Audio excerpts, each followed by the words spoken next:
አምላካችን ይመጣል፣ ዝምም አይልም፣ እሳት በፊቱ ይቃጠላል። የዳዊት መዝሙር ምዕራፍ 49 ከቁጥር 3። ውድ የእግዚአብሔር ቤተሰቦች እንደምን አላችሁ?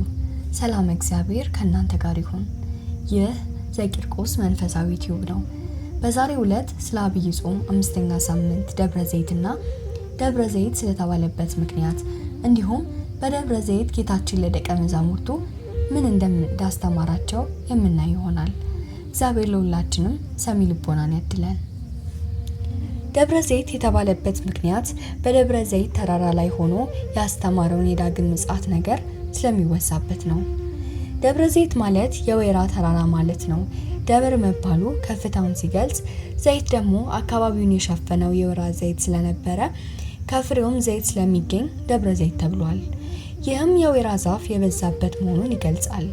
ይህም ቦታ ከኢየሩሳሌም በስተምስራቅ ካለው ከቄድሮስ ሸለቆ ራቅ ብሎ የሚገኝ ርዝመቱ 2 ኪሎ ሜትር ከፍታው ደግሞ ከኢየሩሳሌም ከተማ በላይ 62 ሜትር ያህል ከፍ በማለት ያለ ተራራ ነው። ይህ ተራራ ጌታ የሚመጣበትን ምልክት የገለጸበትና የዚህን ዓለም ተልዕኮ ሲያጠናቅቅ ያረገበት ተራራ ነው። ጌታችን የሆሳዕና ዕለት ወደ ኢየሩሳሌም የገባው ከደብረ ዘይት ሲሆን ቤተፋጌና ቢታንያም የሚገኙት ከዚሁ ተራራ ግርጌ ነው። የደብረ ዘይት የሚባለው ሰንበት ስለ ምጽአት የተነገረበት ከመሆኑ በስተጀርባ በዚህ ዕለት ምጽአት እንደሚሆን ይታመናል። የክርስቶስ ዳግም ምጽአት ስለ ቅድመ ምጽአቱ ምልክት በተናገረበት ተራራ ስም ደብረ ዘይት እየተባለ ይጠራል። የእግዚአብሔር ዳግም ምጽአት እንደ ቀዳማዊ ምጽአት አዋቂዎችን ባለማወቅ ገድቦ በአንድ ቦታ ብቻ የሚታይና የሚሰማ ሳይሆን እንደ ፀሐይ አወጣጥ፣ እንደ መብረቅ ብልሽታ፣ እንደ ዘመነ ኖህ ውሃ ለሁሉ በተዳረሰና ለሁሉ በተገለጠ መንገድ የሚከናወን ነው። ይህ ከመሆኑ አስቀድሞ ግን ግለሰባዊ፣ ማህበራዊ፣ ፖለቲካዊ የሆኑ ፈተናዎችን በራስ ህይወት ላይ ማሳለፍ ግድ ይላል። ስለዚህ ቀን የተናገረበትን ዕለት እንጂ ይህ ዕለት መች እንደሆነ ተጠንቅቀን ከመኖር የላቀ ክህሎት አልተሰጠንም። በደብረ ዘይት ጌታችን ለደቀ መዛሙርቱ 3 ዋና ዋና ነገሮችን አስተምሯቸዋል። አንደኛ የምጽአቱን ምልክቶች፣ ሁለተኛ የምጽአቱን ምሳሌዎች፣ ሶስተኛ ያመጣጡን ሁኔታዎች። አንደኛ የምጽአቱን ምልክቶች። የሐሰተኞች ነቢያት በክርስቶስ ስም መነሳት፣ ልዩ ልዩ የጦር አይነት መሰራት፣ የጦርና የጦር ወሬ መብዛት፣ የረሃብ መከሰት፣ የቸነፈር ብዛት ወይም አዳዲስ ህመሞች መምጣት፣ ህዝብ በህዝብ ላይ መነሳት፣ መንግስት በመንግስት ላይ መነሳት፣ ብዙ ሰዎች ሃይማኖታቸውን መካድ፣ የአመጻ ብዛት፣ ከሰው ልብ ውስጥ የፍቅር መቀዝቀዝ፣ ቅዱስ ወንጌል በዓለም መሰበክ፣ ርኩሱ በቅዱሱ ስፍራ መቆም፣ ደጋግ ሰዎች ለመከራ ተላልፈው መሰጠት፣ መገረፍ፣ መሞት፣ እነዚህና የመሳሰሉትን የምጽአት ምልክቶች ናቸው። ሁለተኛ የምጽአቱ መቅረብ ምሳሌ። የበለስ መለምለም። በለስ በክረምት አትለመልምም፣ በበጋ ነው የምትለመልመው። የበለስ መለምለም የክረምቱን ማለፍ፣ የበጋውን መምጣት ወይም የመከሩን መድረስ ታስረዳለች። የበለስ መለምለም የመከር መድረስ ምልክት እንደሆነ የምጣር መጀመሪያዋ ምጽአት እንደቀረበ ያስረዳል። ሶስተኛ ያመጣጡ ሁኔታዎች። እንደ መብረቅ። መብረቅ በዝናብም ጊዜ ሳይታሰብ እንደሚመጣ ሁሉ ክርስቶስም እንዲሁ ባልታሰበ ሰዓት ይመጣል። እንደ ሌባ። ሌባ በሌሊት ባለቤቱ ባላሰበበት ባልጠበቀበት ሰዓት ይመጣል።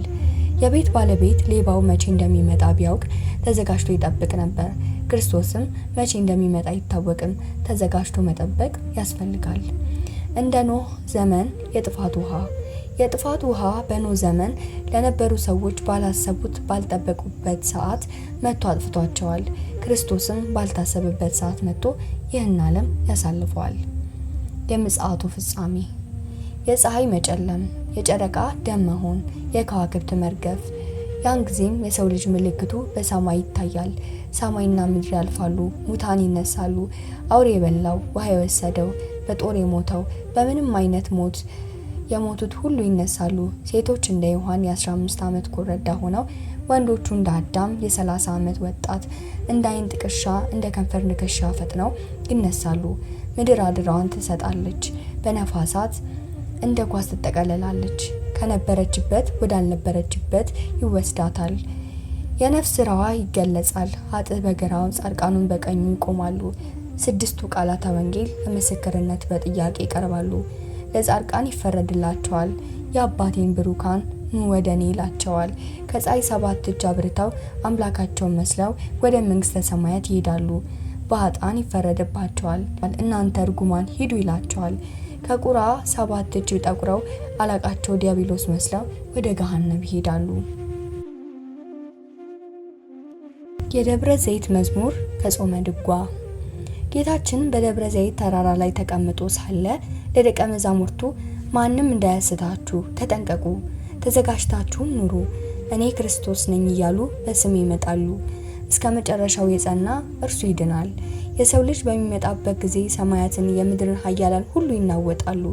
ያን ጊዜም በምድር ኃጢአት ያደረጉ ሁሉ ያለቅሳሉ አላቸው። ጌታችንም ከባሕሪ አባቱ ከእግዚአብሔር አብ ዘንድ በመለከት ድምፅ ከአእላፍ መላእክት ጋር በግርማ መለኮቱ ከሰማይ ወደ ምድር ይወርዳል። በዚህችም ዕለት ከሞተ ኃጢአት አብ ይማረን፣ የሕይወት ባለቤት የሰንበት ጌታ ነውና። የቅዱሳን ምልጃቸው፣ የመላእክቱ ጥበቃቸው፣ የእመቤታችን ረድኤት በረከት አማላጅነት አይለየን። መድኃኔዓለም በዳግም ምጽአቱ በቀኙ ያቁመን። መዋዕለ ጾሙን በሰላም እንዳስጀመረን በሰላም አስፈጽሞ ለብርሃነ ትንሣኤው በሰላም እንዲያደርሰን ቅዱስ ፍቃድ ይሆንልን። አሜን። ወስብሐት ለእግዚአብሔር።